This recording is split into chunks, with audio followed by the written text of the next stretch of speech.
Break के बाद एक बार फिर आपका स्वागत है कहानी कुर्सी की। देख रहे हैं आप समीर जी, विनोद जी, विजय जी और हर्षवर्धन जी हमारे साथ लगातार जुड़े हुए हैं। कहानी कुर्सी की के इस हिस्से में हम बात करने जा रहे हैं नेपाल की। नेपाल को नया लीडर मिल गया है। जेन ज़ी की क्रांति के बाद पूर्व चीफ जस्टिस सुशीला कार्की को सत्ता की कमान सौंप दी गई है। सुशीला कार्की नेपाल के अंतरिम प्रधानमंत्री बन गई हैं। अंतरिम प्रधानमंत्री बनने के साथ ही नेपाल में चुनाव की तारीखों का ऐलान भी हो गया है। नेपाल में संसद भंग कर दी गई है और अब 6 महीने के बाद यानी कि 5 मार्च 2026 को चुनाव होगा। फिलहाल 6 महीने तक सुशीला कार्की नेपाल को चलाएंगी। कल राष्ट्रपति रामचंद्र पौडेल ने रिटायर्ड जस्टिस सुशीला कार्की को प्रधानमंत्री पद की शपथ दिलाई। हालांकि सुशीला कार्की के साथ अभी किसी और मंत्री ने शपथ नहीं ली है। जेन ज़ी भी अभी सरकार में शामिल नहीं हुए हैं। जेन ज़ी नेताओं ने कहा है कि वो अभी बाहर से ही सरकार के कामकाज को मॉनिटर करेंगे। उधर पूर्व प्रधानमंत्री केपी शर्मा ओली की पार्टी ने संसद भंग करने के फैसले का विरोध तेज कर दिया है। ओली की पार्टी की तरफ से इस फैसले के खिलाफ कार्यकर्ताओं ने सड़क पर उतरने का आह्वान किया। लेकिन इन सब के बीच सबसे बड़ा सवाल तो यह है कि अब आगे नेपाल का भविष्य क्या होगा, कैसा होगा? सुशीला कार्की कैसे सरकार चलाएंगी? नेपाल भारत के करीब जाएगा या फिर चीन की तरफ जाएगा? क्योंकि अभी तक जो केपी शर्मा ओली का कामकाज का तरीका था, उनके जो बयानात थे वो प्रो चीन दिखाई दे रहे थे, वो एंटी इंडिया दिखाई दे रहे थे। कैसे नेपाल और भारत जो कि रोटी बेटी के रिश्ते वाले देश कहे जाते थे, वो धीरे धीरे उनके बयानातों की वजह से दूर होते जा रहे थे। अब सुशीला कार्की जो कि भारत की तरफ उनका एक सॉफ्ट रवैया दिखाई देता है, अब वो भारत की तरफ जाती हैं या किसी तरीके का वापस से वो डीप स्टेट जैसे काम करते हैं, अलग अलग देशों के वो चीन की तरफ लेकर जाते हैं। बहरहाल आपको ये जानकारी देते हैं, अंतरिम प्रधानमंत्री बनने के बाद फौरन ही भारत के राजदूत से उनकी मुलाकात भी हुई। उसकी तस्वीरें भी इस वक्त हम आपके सामने रख रहे हैं। सुशीला कार्की से नेपाल में भारत के राजदूत नवीन श्रीवास्तव ने मुलाकात कर उन्हें बधाई दी। साथ ही नेपाल को इस संकट की घड़ी से बाहर निकलने में हर संभव मदद का भरोसा भी दिया। नेपाल के नए अंतरिम प्रधानमंत्री सुशीला कार्की को प्रधानमंत्री नरेंद्र मोदी ने भी अपने social media platform x post के जरिए शुभकामनाएं दी। प्रधानमंत्री मोदी ने लिखा कि नेपाल की अंतरिम सरकार की प्रधानमंत्री के रूप में पद ग्रहण करने पर माननीय सुशीला कार्की जी को हार्दिक शुभकामनाएं। नेपाल के भाई बहनों की शांति, प्रगति और समृद्धि के लिए भारत पूरी तरह से प्रतिबद्ध है। तो ये तो वो बातें हुई जो सामने दिखाई दे रही हैं, लेकिन अब उन बातों पर हम थोड़ा गौर करेंगे जो बैकड्रॉप में चल रही हैं। हर्षवर्धन जी, चैलेंज सुशीला कार्की के लिए बहुत बड़ा है और भारत की दिलचस्पी इस बात को लेकर है कि क्या अब नेपाल वापस से उस रोटी बेटी वाले रिश्ते की जो मर्यादाएं हैं, जो संबंध भारत और नेपाल के रहे हैं। हमने देखा था कि जब नेपाल में वो भयानक भूकंप आया था तो सबसे बड़ा पहले खड़े होने वाला राष्ट्र कौन था? वो भारत था। ऐसे संबंध, इतने प्रगाढ़ संबंध, पशुपतिनाथ मंदिर में प्रधानमंत्री नरेंद्र मोदी दर्शन करने के लिए गए, वो तस्वीरें भी हमें याद है।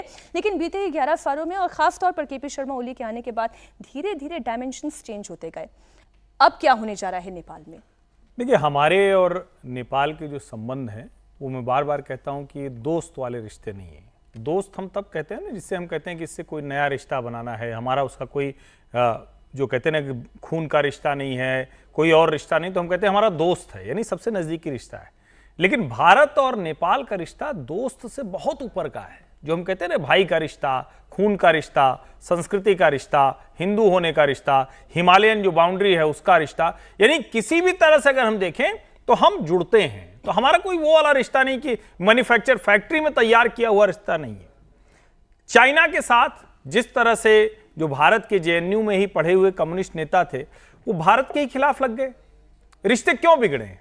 रिश्ते वो कम्युनिस्ट लीडरशिप किसी भी तरह से हिंदू आइडेंटिटी के साथ नेपाल को नहीं जोड़ना चाहती थी। इसीलिए उन्होंने माओइस्ट क्रांति हुई, खूनी क्रांति हुई, संघर्ष हुआ, जाने कितने लोग नेपाल में मारे गए। जब तक हिंदू था, मनीषा कोइराला का आजकल वो वीडियो बड़ा वायरल है जिसमें वो कह रहे हैं कि हमारी तो हिंदू पहचान थी, हम हिंदू देश थे, धर्म के नाम पर तो हम लड़ते नहीं थे और सचमुच इतना शांतिप्रिय देश था। अब एक बात सबसे पहले, सुशीला कार्की जी का अंतरिम प्रधानमंत्री बनना एक चीज पक्का करता है कि भारत विरोधी व्यक्ति कम से कम अंतरिम प्रधानमंत्री के तौर पर नहीं बना। ठीक है। नंबर 1। अब उससे आगे की बात वो हमारा विषय नहीं है, ये संप्रभु राष्ट्र नेपाल के नागरिकों का विषय है कि वो तय करें कि उनको किस ओर जाना है। ये भारत से इसका कोई लेना देना नहीं। भारत से लेना देना क्या है? भारत और नेपाल का जो जनता से जनता का संबंध है वो खराब नहीं होना चाहिए। हमारे उनके जो रिश्ते जो सांस्कृतिक धार्मिक तौर पर जुड़ते हैं वो बेहतर होना चाहिए। और हम उम्मीद करते हैं कि ये जो एक रेवोल्यूशन में अराजक घुस गए, हिंसा, हत्या, लूटपाट वो सब किया, उन सबको मात देकर नेपाल फिर से अपनी साख और पहचान के साथ उठ खड़ा होगा और भारत के साथ उसके रिश्ते और प्रगाढ़ होंगे। आपको क्या लगता है विनोद जी, किस रास्ते पर नेपाल चल सकता है? हालांकि टू अर्ली टू से, अभी कोई पब्लिक स्टेटमेंट वैसे आए भी नहीं हैं और बहुत ज़्यादा कुछ कहा भी नहीं जा सकता, लेकिन फिर भी 6 महीने में सुशीला कार्की के सामने भी बहुत बड़ी चुनौती है। उन्हें बहुत कुछ डिलीवर करना है और भारत का इंटरेस्ट इसमें है कि हमारा एक पड़ोसी देश है, वो क्या हमारे साथ है? देखिए, भारत का इंटरेस्ट इसमें है कि पड़ोसी देश में स्थिरता रहे और राजनीतिक स्थिरता रहे, लोकतंत्र बना रहे और देश आगे बढ़े नेपाल, और भारत के साथ उसके रिश्ते बेहतर हों। सुशीला कार्की जी के साथ सबसे सकारात्मक बात यह है कि वो BHU में पढ़ी हैं, वहाँ से उन्होंने लॉ किया है। और आज ही मैं उनका एक वीडियो सुन रहा था, उससे भारत के कई नेताओं की उन्होंने तारीफ की, जिसमें शरद यादव जी का नाम लिया है, मोहन प्रकाश जी का नाम लिया है, मोदी जी का उन्होंने जिक्र किया है। तो कम से कम भारत के प्रति उनका रुख सकारात्मक है। देखिए, जब नेपाल में राजशाही का अंत हुआ और राजशाही के अंत, पहले जब नेपाली कांग्रेस की सरकार बनती थी तो गिरिजा प्रसाद कोइराला या BP कोइराला, ये जब वहाँ प्रकाश कोइराला, जब ये नेता थे तो नेपाली कांग्रेस के भारत से बहुत अच्छे रिश्ते थे, क्योंकि नेपाल का पूरा लोकतांत्रिक आंदोलन जो नेपाली कांग्रेस ने चलाया था उसके सारे नेता भारत में ही रह करके उस आंदोलन को चला रहे थे। तो भारत के प्रति उनका जो है बड़ा स्वाभाविक सकारात्मक रूप था। जब माओवादी आए, माओवादियों से पहले कम्युनिस्ट आए, वहाँ पर कम्युनिस्टों से ही निकल के माओवादी बने थे। तो एमाले, तो उसमें भी देखिए जो मनमोहन अधिकारी थे सबसे पहले जो है प्रधानमंत्री, उसके बाद माधव नेपाल बने, इनके समय में भारत के साथ रिश्ते खराब नहीं हुए, रिश्ते अच्छे थे। चीन के साथ एक चैप्टर जरूर खोला उन्होंने बिकॉज ऑफ देयर आइडियोलॉजिकल वो, लेकिन भारत से रिश्ते खराब नहीं किए। जब माओवादी आए तो आशंका थी कि भारत से रिश्ते खराब हो सकते हैं, लेकिन प्रचंड, मुझे वो याद है जब पहली बार प्रधानमंत्री बने, शरद यादव जी की यहाँ मीटिंग हुई तो IK गुजराल, सीताराम येचूरी, तमाम सारे नेता वहाँ मौजूद थे, KC त्यागी भी थे, मैं भी था उस सभा में। उसमें प्रचंड ने कहा कि भारत के साथ रिश्ते हमारे पहली प्राथमिकता है।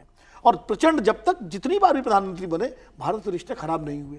लेकिन KP शर्मा ओली जो है, उन्होंने आकर के भारत की बजाय चीन को प्राथमिकता देना शुरू कर दिया और उन्होंने लिपुलेख का मुद्दा और ये काला पानी का मुद्दा, ये मुद्दे उठाए जो भारत को परेशान करने वाले, असहज करने वाले मुद्दे थे। उनका चीन के प्रति झुकाव बहुत ज़्यादा था और ये संयोग देखिए कि वो चीन की यात्रा पर ही गए थे और लौटे और उनका तख्ता पलट हो गया।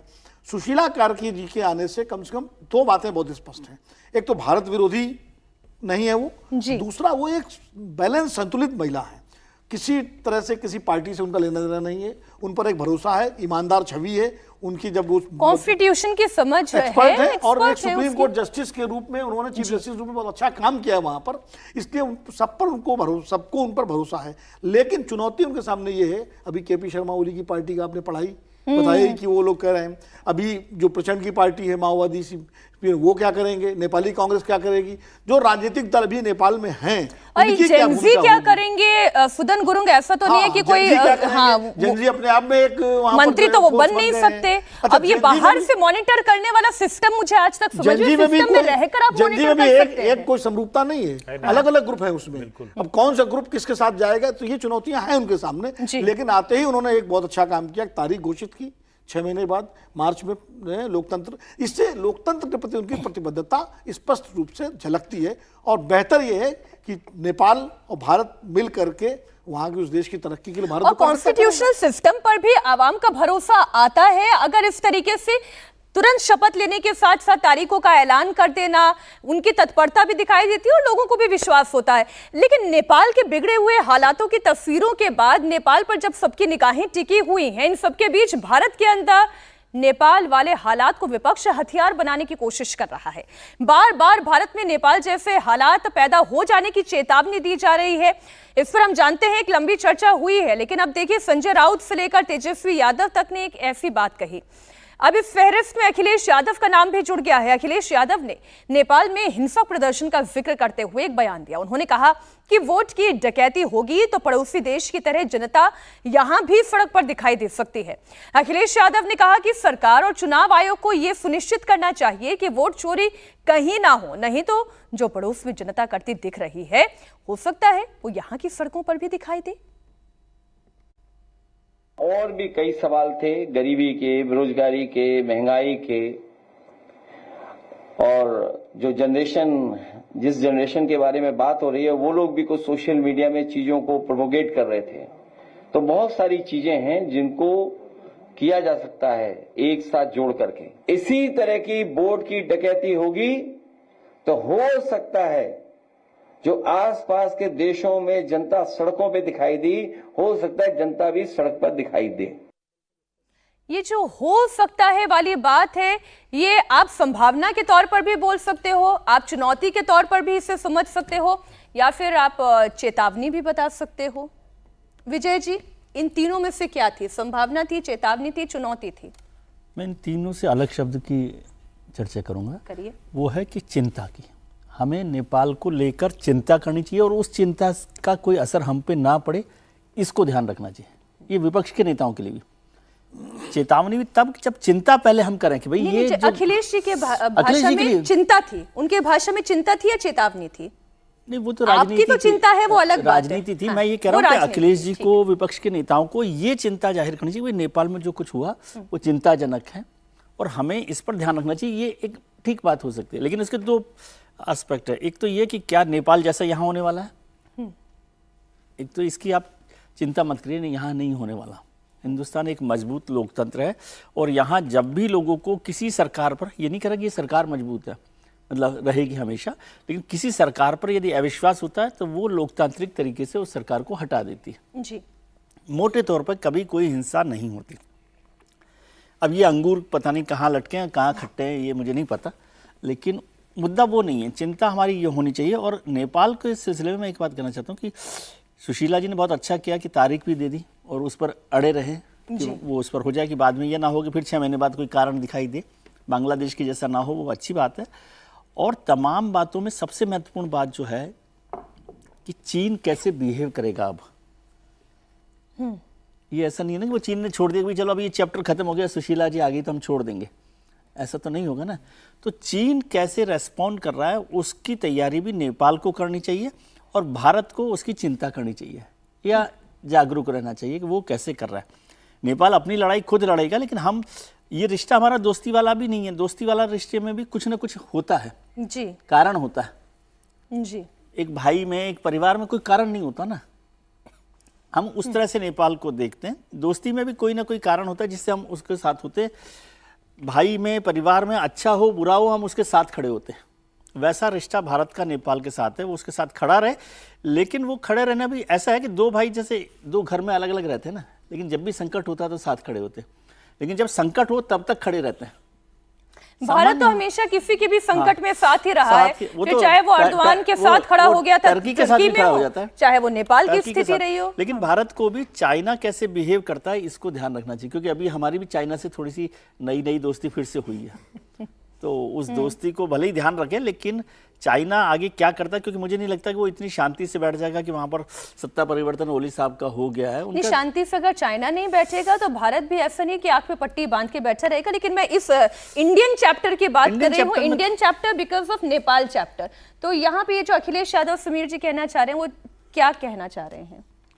देखिए, मुझे लग रहा है अखिलेश यादव चिंता नहीं कर रहे हैं, वो चेतावनी दे रहे हैं। अच्छा। और वो आपदा में अवसर देख रहे हैं अपने लिए। जिस तरीके से नेपाल में जो आपदा आई थी, वो सोचे कि इसमें मैं अपना कैसा अवसर हम दिख सके और हिंदुस्तान में इस तरीके से कोई घटना घटे और फिर हम कह सके कि देखिए जो नेपाल में हुआ, जो बांग्लादेश में हुआ, वो श्रीलंका हुआ, वो भारत में हो रहा है। तो उनकी इच्छा है, जैसे संजय राउत की इच्छा है, जैसे समाजवादी पार्टी की इच्छा है, या जैसे दूसरे दलों की इच्छा है, वो चाहते हैं कि ऐसी क्रांति आ जाए, बिल्कुल जब तख्ता पलट हो जाए। बिल्कुल लोकतंत्र के माध्यम से जब आप चुनाव में आप जीत नहीं पा रहे हो, लगातार 3 चुनाव आप हार रहे हो, 2014, 2019, 2024 का, तो अब उन्हें लग रहा है कि भाई कोई ऐसा माहौल बने कि जिस तरीके से कोई माहौल हो, जनता सड़कों पर आए, उस जनता के साथ हम आ जाए। कोई ऐसा माहौल क्रिएट कर दिया है कि देश के अंदर एक अराजक स्थिति उत्पन्न हुई है, उनकी मंशा नजर आ रही है इसके अंदर।